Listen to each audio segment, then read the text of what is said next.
Welcome to Stellar Stories. Tonight, we drift through thought, not to escape, but to explore. These are the ideas that surface when the world goes quiet, and your mind opens like the night sky.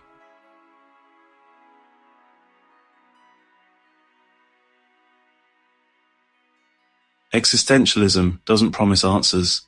It invites you to sit with the questions. Who am I? Why do I choose? What does it mean to be free in a world that stays silent?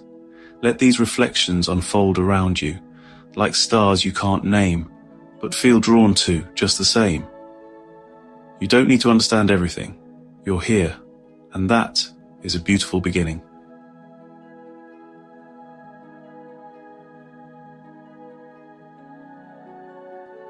You are free, and that's terrifying.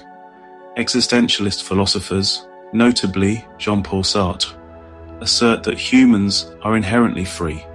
This freedom is not a luxury, but a fundamental aspect of our existence. However, with this freedom comes the weight of responsibility. Since there is no predetermined essence or divine blueprint guiding our actions, we are solely accountable for the choices we make and the lives we lead. This responsibility can be daunting, as it implies that we cannot blame our circumstances, society, or fate for our actions. Instead, we must acknowledge that our decisions shape our identity and our world. Embracing this responsibility is central to living authentically within the existentialist framework.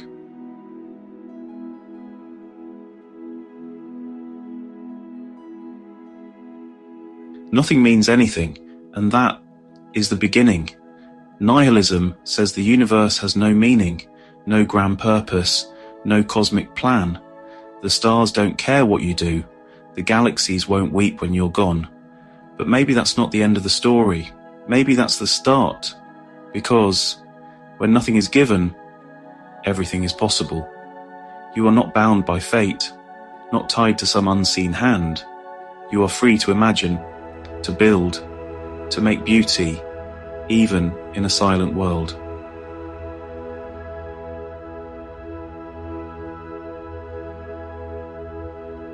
Existence precedes essence. Jean-Paul Sartre, a leading figure in existential philosophy, introduced the idea that existence precedes essence. This means that individuals are not born with a predetermined purpose or nature. Instead, people first exist and then define themselves through their actions and choices. Unlike objects designed with a specific function in mind, humans must create their own meaning and identity in a world that offers no inherent purpose.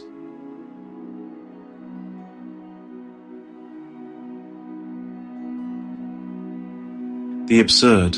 Albert Camus introduced the concept of the absurd to describe the conflict between our innate desire for meaning and the silent, indifferent universe. This tension arises because we seek purpose in a world that offers none. As Camus stated, the absurd is born of this confrontation between the human need and the unreasonable silence of the world. In his essay, The Myth of Sisyphus, Camus illustrates this idea through the Greek myth of Sisyphus, condemned to roll a boulder up a hill only for it to roll back down each time. Despite the futility, Sisyphus persists. Camus concludes that one must imagine Sisyphus happy, suggesting that embracing the absurd condition allows us to find meaning in the struggle itself.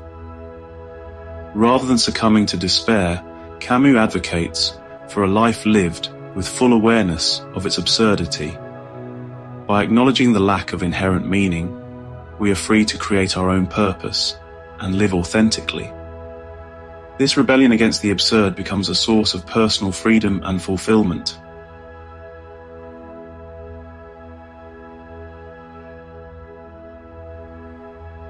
Authenticity. In existentialist thought, authenticity refers to living in alignment with one's true self, values, and beliefs, despite external pressures to conform. Philosophers like Jean-Paul Sartre and Martin Heidegger emphasize the importance of acknowledging one's freedom and responsibility to make choices that are true to oneself. Sartre introduced the concept of bad faith, mauvaise foi, which describes the act of deceiving oneself to avoid the anxiety associated with absolute freedom. For instance, a person might conform to societal roles or expectations, thereby denying their own freedom and responsibility. Living authentically, therefore, involves embracing one's freedom, accepting the inherent anxiety it brings, and making choices that reflect one's true self. Heidegger, on the other hand, discussed authenticity in terms of being toward death. He argued that by confronting the reality of our mortality, we can live more authentically, making choices that are truly our own, rather than those dictated by societal norms. In essence, authenticity is about creating one's own essence through conscious, deliberate actions, rather than adhering to roles or identities imposed by society.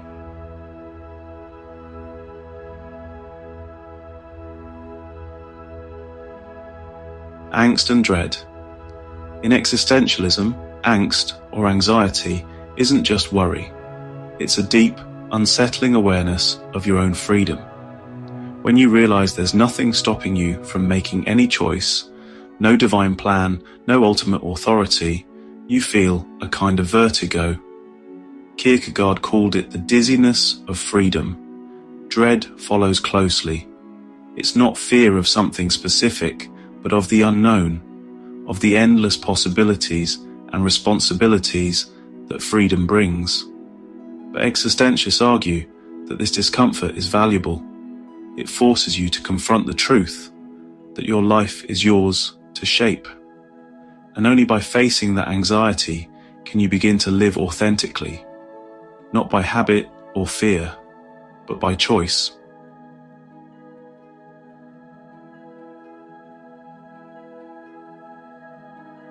Despair. In existential philosophy, despair isn't just sadness. It's the feeling that arises when we base our identity or meaning on something outside ourselves, and that thing collapses. Kierkegaard described despair as a misalignment between who we are and who we believe we should be. Sartre took it further, suggesting that despair is the recognition that we have no control over outcomes beyond our own actions. It happens when the job fails, the relationship ends, the belief system breaks, and suddenly we feel hollow. But despair in existentialism isn't failure. It's a signal, an invitation to rebuild, to stop depending on external meaning and start defining ourselves from within. It's in the ashes of despair that authenticity begins.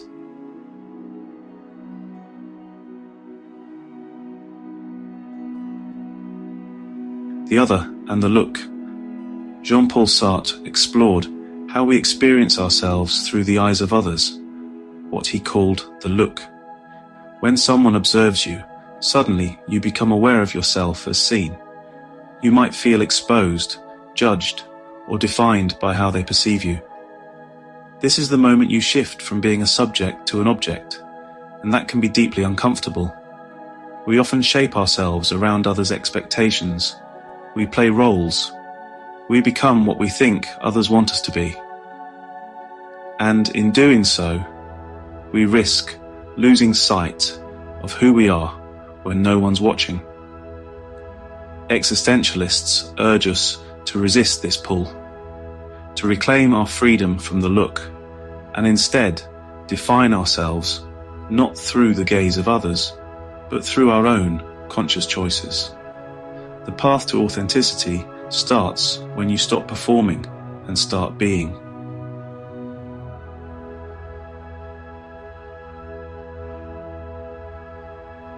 Facticity. Facticity refers to all the aspects of your life you didn't choose. the circumstances you were born into, your birthplace, your body, your past, your social class, even the language you speak. Existential philosophers, especially Heidegger, remind us that while we are free, we are not free from these facts. They shape the terrain we walk, but they do not determine where we go. You cannot rewrite your past, but you can choose how to respond to it. You can't undo your origins, but you can define your future. Facticity sets the stage.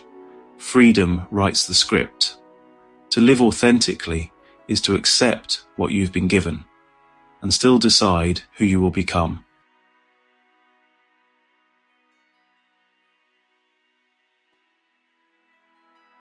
Bad faith. Bad faith is what happens when we lie to ourselves, not to deceive others, but to avoid the weight of our own freedom. Jean-Paul Sartre described it as pretending that we aren't free, that we're just a role, a label, a product of our circumstances. Like the waiter who performs his job so mechanically, he begins to believe that being a waiter is all he is. Or the person who says, "I had no choice," when they did, they just didn't want to face the consequences. Bad faith is comfort, it's safety, but it's also self-betrayal. Existentialists say we must confront this. To live in good faith is to admit, I am free, and even if that freedom scares me, I won't pretend it's not there.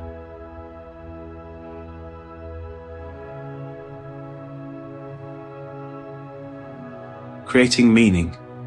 Existentialism doesn't deny the absence of inherent meaning in the universe. It starts from there. There's no divine script, no pre-written story. But that doesn't mean life is meaningless. It means meaning is something you create. Through your choices, your relationships, your art, your kindness, your courage. You aren't here to discover the meaning of life. You're here to shape it, moment by moment. As Camus said, the struggle itself is enough to fill a man's heart. The universe may be silent, but you get to speak.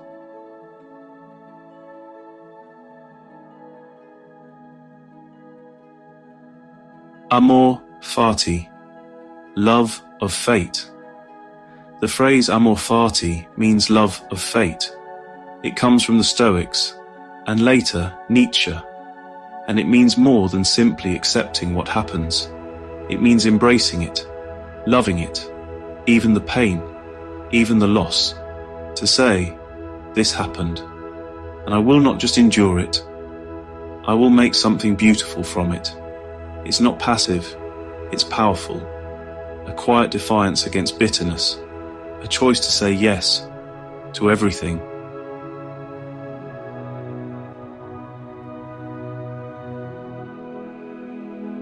Eternal return. Friedrich Nietzsche posed a question, one meant to shake you to your core. What if you had to live this life over and over again, every moment, every mistake, every breath, forever? Would you curse it?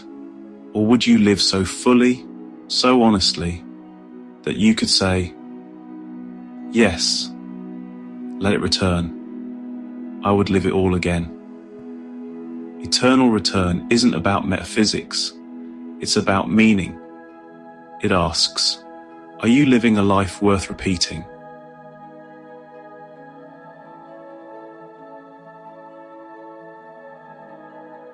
The tragic hero. In existential philosophy, the hero isn't someone who wins. The hero is someone who acts, even when they know they might fail. Think of Sisyphus rolling his stone, or Antigone, standing for justice against impossible odds. The tragic hero is not driven by outcome, but by conviction. They choose meaning, even in a world that offers none. They act authentically, knowing the cost. Existentialism teaches us that courage is not the absence of despair, it is action in the face of it.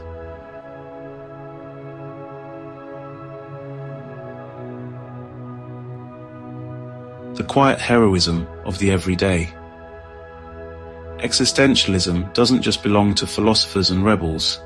It lives in the quiet moments, the ones no one sees, waking up when you don't want to, caring for someone who may never thank you, telling the truth even when it's easier not to. These acts aren't glamorous, but they are real. They are choices made freely with integrity. And in a world without guarantees, that alone is heroic.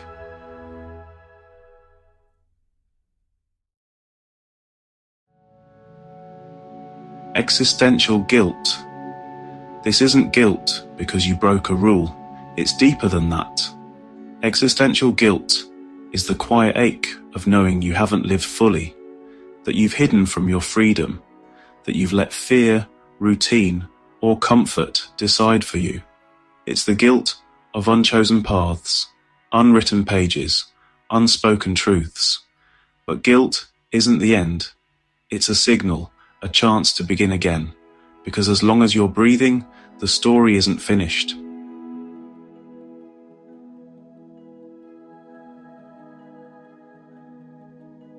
Thrownness. Heidegger called it Geworfenheit. Thrownness. It's the feeling of waking up in a life you didn't choose. You didn't ask to be born in this time, this place, this body. You were thrown into the world. No instructions, no map. Just here. Existentialism doesn't deny this. It begins with it. You don't control the starting point. But what comes next? That's yours. You were thrown, but you're still free to shape what follows.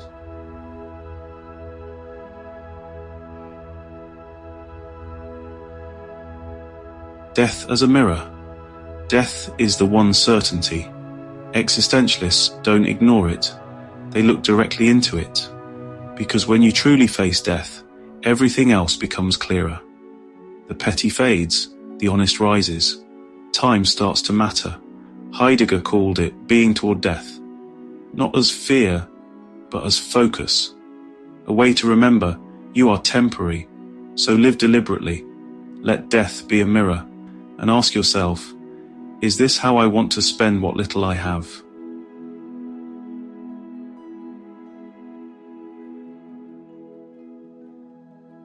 Responsibility without answers. Existentialism offers no easy answers, no final truth, no cosmic judge to say what's right. And yet, you are still responsible for your choices, for your impact, for how you treat the world and the people in it. That's the paradox. Even in a universe that doesn't care, you do. And that matters. In the absence of meaning, ethics becomes a choice, a responsibility you carry, not because you have to, but because you choose to.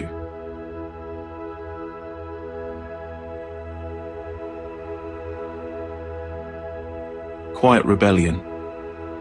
When Camus faced the absurd, he didn't turn to despair.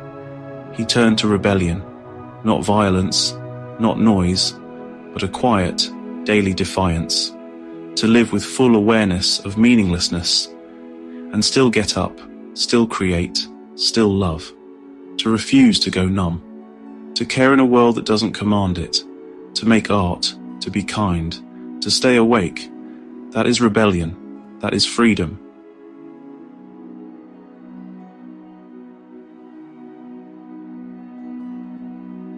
The unfinished self. You are not a fixed thing, not a label, not a role, not a final product.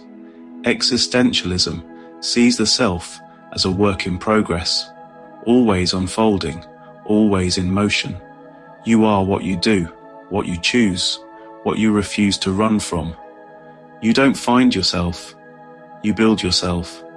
Every day, with every action, you shape who you are becoming.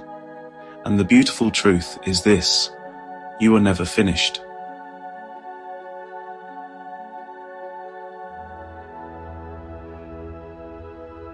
Soren Kierkegaard believed that reason has its limits, that no amount of logic can carry you across the gap between knowing and believing. When faced with the absurd, with the silence of the universe, with the impossibility of certainty, he offered not proof, but a leap of faith, not blind obedience, but a personal, trembling decision to choose something higher, to trust in love, or meaning, or God, even without guarantees. Existentialism doesn't ask you to believe, but it reminds you, some truths are only found after you leap.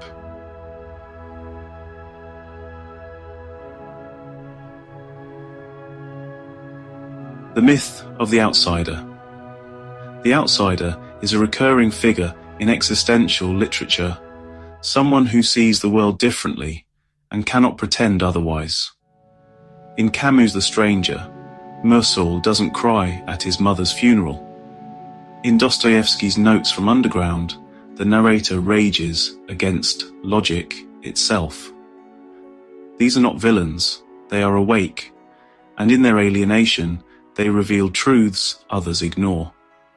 To be an outsider is to live without the comfort of illusions, to feel the cold edge of reality. But it's also to see clearly. Existentialism teaches that this disconnection isn't failure.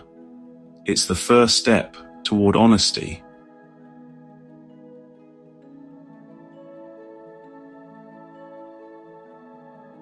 Responsibility for the other. Emmanuel Levinas offered a powerful shift in existential thought, that ethics begins not with the self, but with the face of the other. When you encounter another person, when you see their eyes, their vulnerability, you are called to responsibility, not by rules, not by logic, but simply by their presence. You are responsible because they exist, before belief, before identity, before understanding. You are already in relationship, already bound by care. In a world without clear meaning, Levinas reminds us the face of another is enough.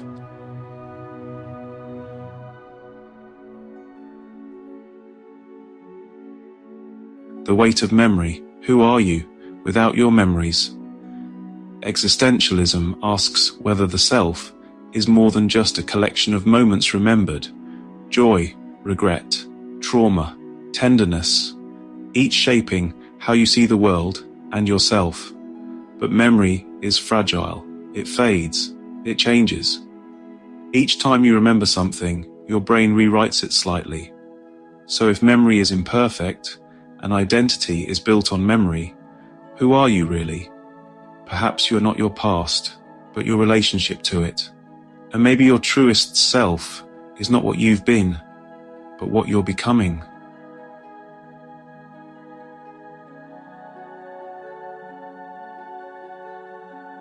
The stranger in the mirror. Have you ever looked at yourself and felt like someone else was staring back? Existentialists like Simone de Beauvoir and Jean-Paul Sartre explored that eerie feeling that you can be a stranger to yourself, that the you in your head doesn't always match the one the world sees. We wear roles, we perform, and sometimes we get lost in the act, but that discomfort, that flicker of disconnection, can be the beginning of awareness.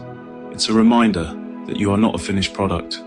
You are a question, still unfolding.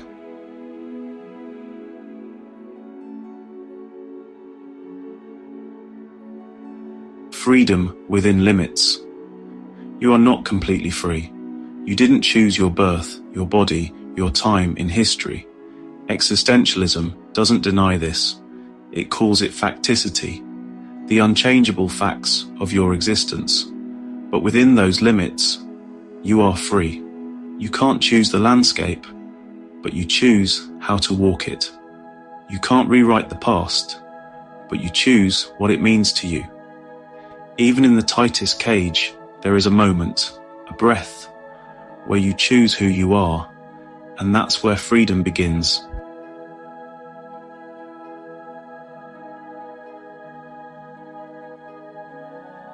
The crisis of choice. When everything is possible, how do you choose? Existentialism says that choice is freedom, but also burden, because every choice you make says something about who you are and who you are not. To choose is to close doors, to take responsibility, to live without guarantees. That's why freedom can feel like fear, not because you're trapped, but because you're completely unbound. And yet, in that uncertainty, you shape your identity. You are not what you think, you are what you choose.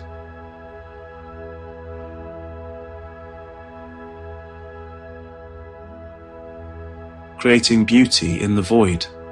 If the universe has no inherent meaning, why create anything at all?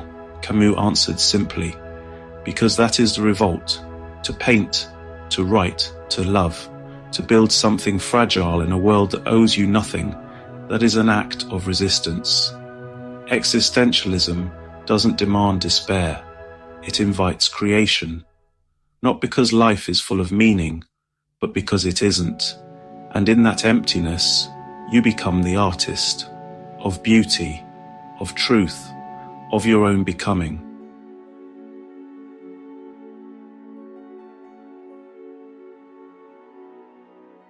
Being with others. Heidegger said, we are never truly alone. Even in silence, even in solitude, we are with others. Every thought, every word, every fear, shaped by a world we didn't build alone. Your language came from others. So did your dreams. Even your idea of self is tangled with the people you've known, the ones who left and the ones you imagine. To be human is to be in relationship, to carry the weight and beauty of belonging. Even when you're by yourself, you are never truly separate.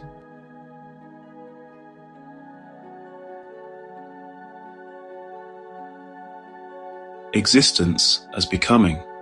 You are not a finished thing, not a title, not a role, not even a self in the way we like to believe. Existentialism reminds us, you are always becoming. You are not a noun, you are a verb. Every day you are shaping who you are, through choice, through change, through struggle. There is no final version of you. There is only the one you are growing into. You are process, motion, becoming, and that is what makes you free.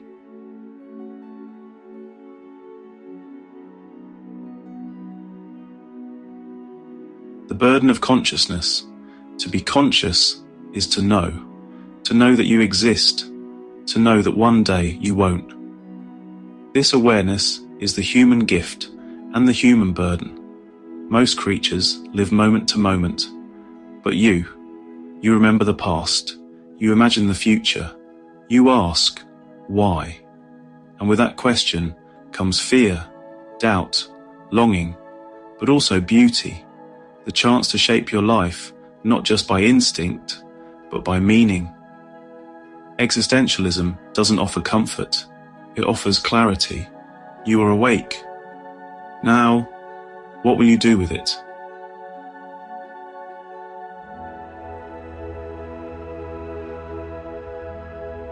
The freedom to refuse. Freedom isn't only about action, it's also about refusal. You can say no. No to a role you didn't choose. No to a belief you no longer hold. No to the life others imagined for you. Existentialism reminds us that refusal is not weakness, it's strength, a boundary, a step toward authenticity. Sometimes, the most radical act is not to speak, but to stay silent. Not to follow, but to stop. To refuse is to reclaim your freedom, not out of rebellion, but out of truth.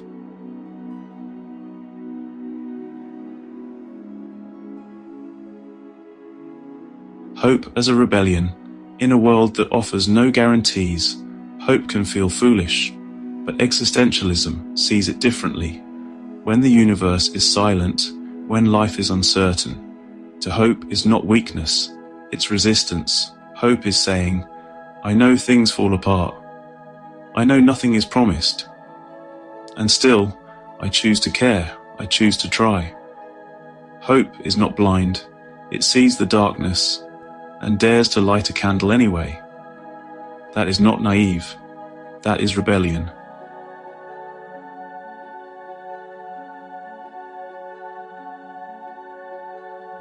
The search for authentic love.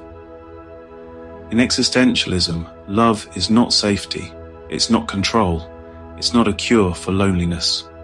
Authentic love is a meeting of two free beings, each whole, each choosing. Simone de Beauvoir warned that love becomes inauthentic when it becomes possession, when one person surrenders their freedom to keep the other.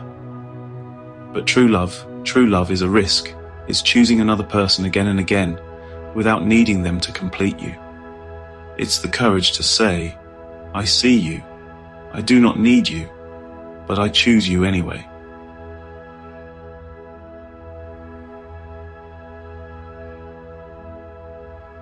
Freedom can feel like too much, so we escape into distraction, into routine, into roles we didn't choose but know how to play.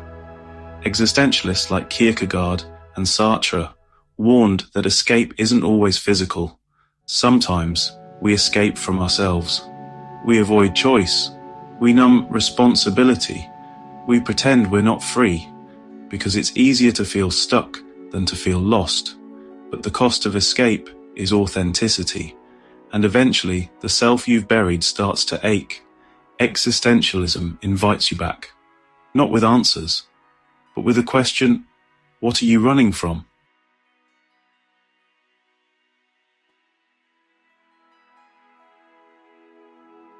You don't have forever, and that's not meant to scare you. It's meant to wake you up. Heidegger said that to live fully, we must live with the knowledge of our own finitude. That means every moment matters.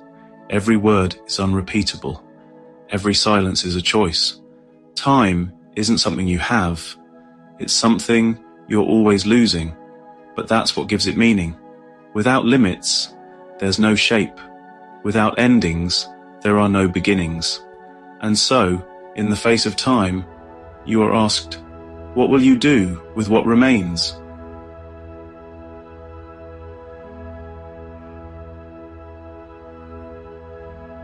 Not every act needs a reason.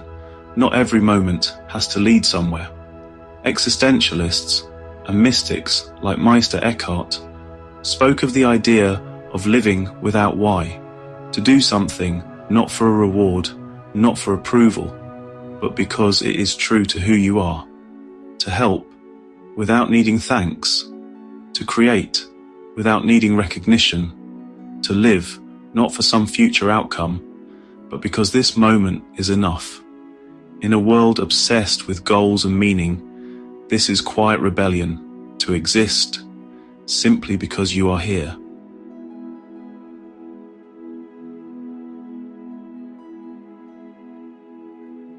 The mirror of the other. You learn who you are by being seen, but the reflection isn't always honest. The eyes of others can clarify you or distort you, sometimes both at once. Sartre said that being seen turns you into an object. You feel watched, judged, you start performing, becoming who they expect you to be. But those same eyes can also wake you up. A real connection, a person who sees you without wanting to change you, can help you see yourself. The mirror of the other is powerful. Just be careful not to mistake the reflection for the truth.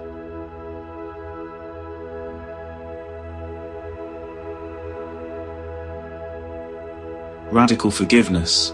In a world with no cosmic judge, forgiveness is no longer a rule. It becomes a choice. You don't forgive because you have to. You forgive because you decide that pain will end with you. Forgiveness, in existential terms, is radical, not because it erases what was done, but because it refuses to let it define you. It's not forgetting. It's not excusing. It's saying, I will not be a prisoner of your harm. To forgive is to reclaim your future, and in a world without guarantees, that is one of the most powerful freedoms there is.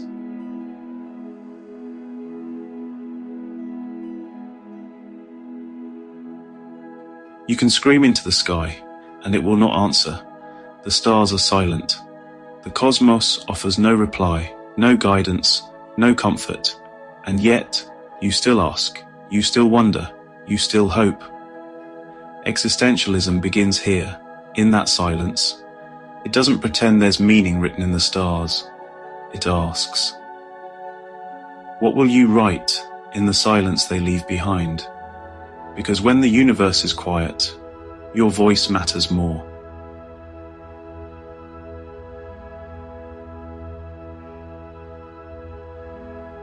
You've made it this far, and maybe you're still awake. Or maybe these thoughts followed you into sleep. Either way, they're still with you, not as answers, but as invitations to live more fully, to question more deeply, to choose more freely. This is Stellar Stories, a quiet place for important ideas, where science meets philosophy and wonder never has to end. Until next time, rest well and keep thinking. And most of all, thank you for taking the time to listen. It means a